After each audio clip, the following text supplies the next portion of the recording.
በዚች ምድር ላይ ስንኖር ብዙዎቻችን አንድ ትልቅ ስህተት እንሰራለን።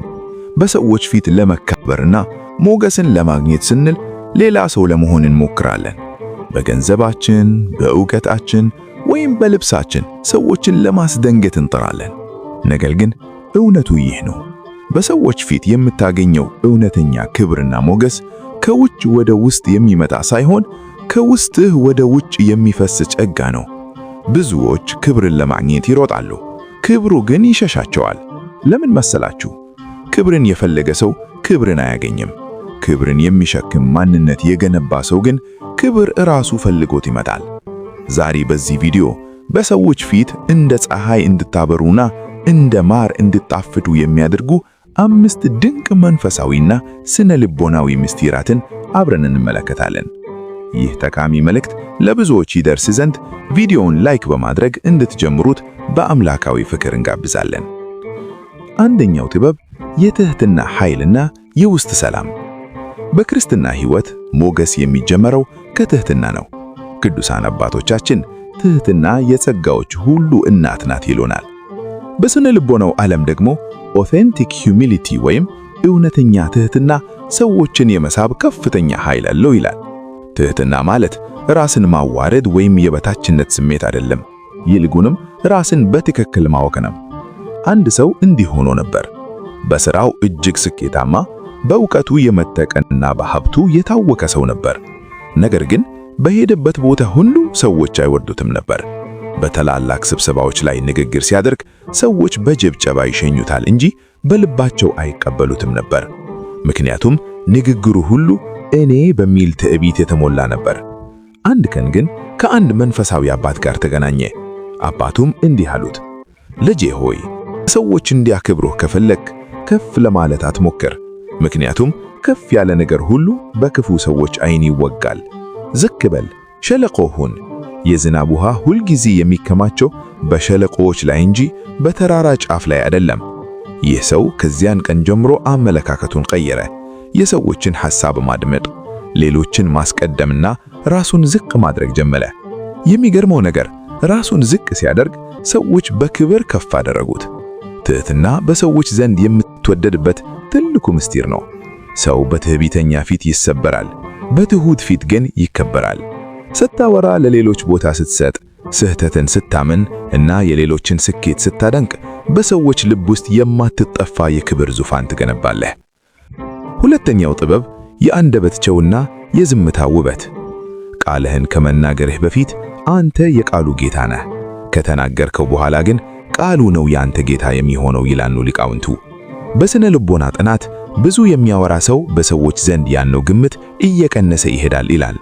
በተቃራኒው መቼ መናገርና መቼ ዝም ማለት እንዳለበት የሚያውቅ ሰው ምስጢራዊ የሆነ የመሳብ ኃይል ይኖረዋል። ቃላቶችህ እንደ ጨው የተቀመሙ ቁጥብና ጠቃሚ ሲሆኑ ሰዎች ንግግርህን በጉጉት ይጠብቃሉ። በሰዎች መሃል ስትገኝ ጆሮህን ለሌሎች ስጥ።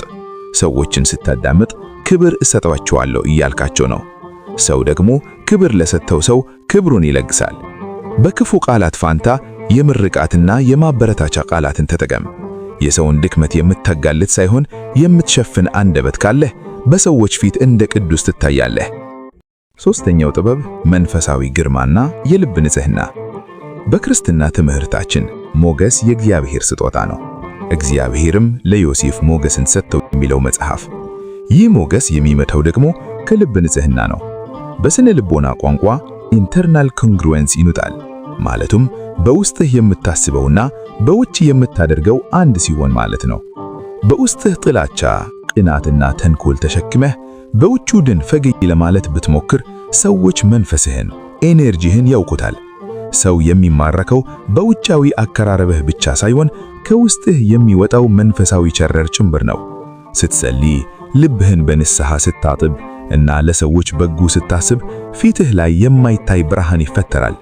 ይህ ብርሃን ነው ሰዎች ሳያውቁት ወደ አንተ እንዲሳቡ፣ እንዲያምኑህና እንዲያከብሩህ የሚያደርገው። በሰዎች ፊት ሞገስን ለማግኘት መጀመሪያ በፈጣሪህ ፊት ሞገስን ፈልግ። እግዚአብሔር የወደደውን ሰው ፍጥረት ሁሉ ይወደዋል። አራተኛው ጥበብ ርህራሄና ለሌሎች መቆርቆር። ሰዎች አንተ ምን ያህል እንደምታውቅ ግድ አይሰጣቸውም። ግድ የሚሰጣቸው አንተ ለእነርሱ ምን ያህል ግድ እንደሚሰጥህ ሲያውቁ ብቻ ነው። ክብር የሚገኘው ሌሎችን በማገልገልና በችግራቸው በመድረስ ነው። በአንድ መንደር ውስጥ የሚኖር እጅግ ድሃ ሰው ነበር። ምንም አይነት ቁሳቁስ ሀብት አልነበረውም። ነገር ግን በመንደሩ ውስጥ ትልቅ ክብር ነበረው። አንድ ቀን አንድ መንገደኛ ይህ ሰው ለምንድነው እንዲህ የሚከበረው?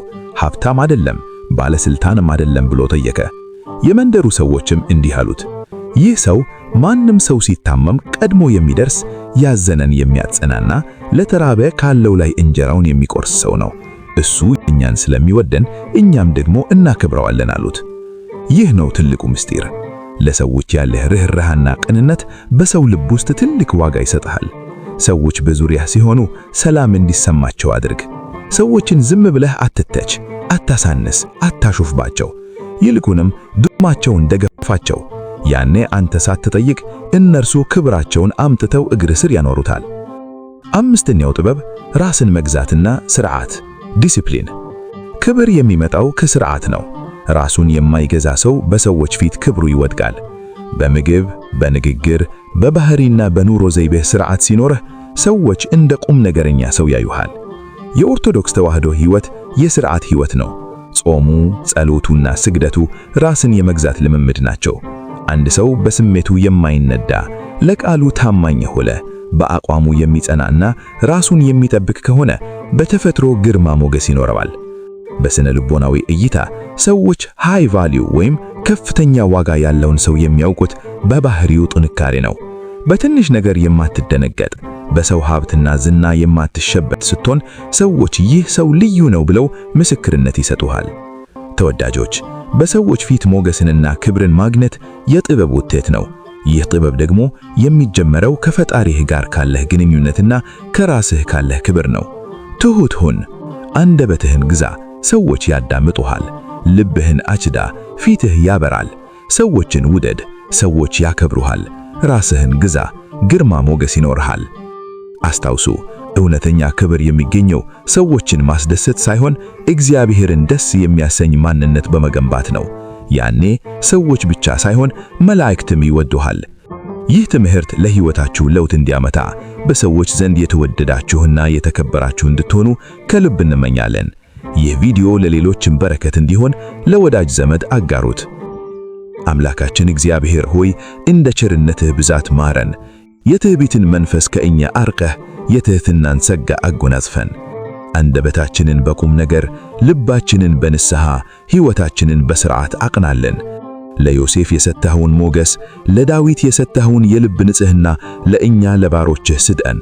በሰዎች ፊት ብቻ ሳይሆን ፊትህም ላይ ሞገስን እንድናገኝ እርዳን።